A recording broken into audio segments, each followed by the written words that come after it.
चुनरी लेके माई के दरबार में कहता कि ये माई कि अरे ओढ़ी के चुनरी मुझे तू सुनरी कि अरे मन के अपना तू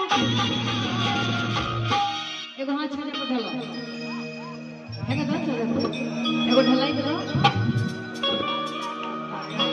बहुत तेज बा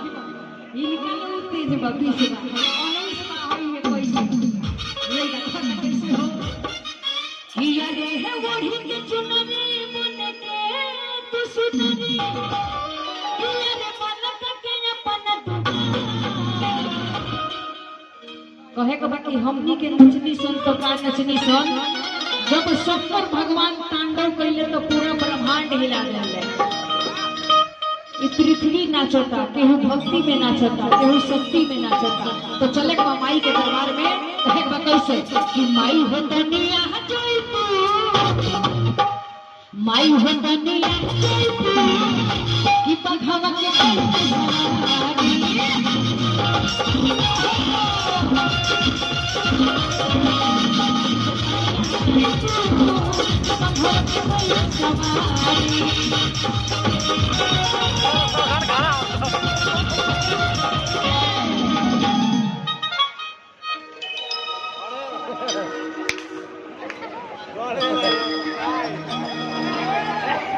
मनी गांव में ये दोनों जन तेरे लड़का ही भलो हैं ये लोले बढ़िया तो काका जी बन गए हमारी पाव हरे मंदिर बनाए पीठा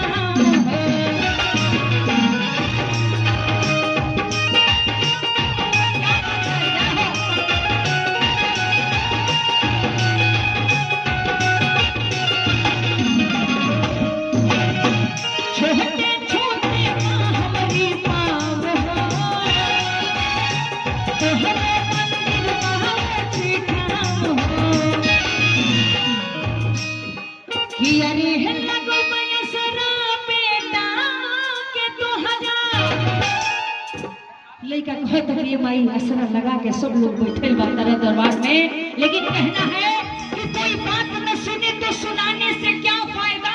झूठ न समझे कोई तो दिखाने से क्या फायदा कि कोई बात न सुने तो सुनाने से क्या फायदा झूठ न समझे कोई तो दिखाने से क्या फायदा। और बताइए नवरात्रि में अगर भजन पे भी ताली न बजे तो इस अनुआ पार में गाना गाने से क्या फायदा। लेकिन होता कैसे माई हो दुनिया कि बघवा के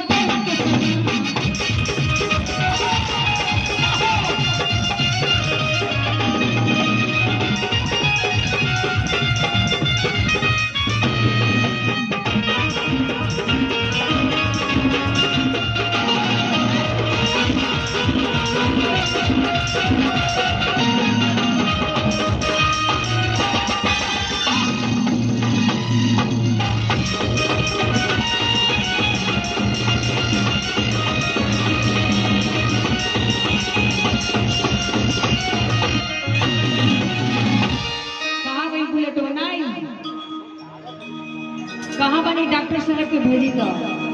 तेज लड़का नहीं खे गाँव में अनुआ पार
में वही होंगे सुपर जिनके दोनों हाथ होंगे माँ के दरबार में ऊपर। और ताली बजा के कैसे कि माई होता नीला माई होता कि बघवा के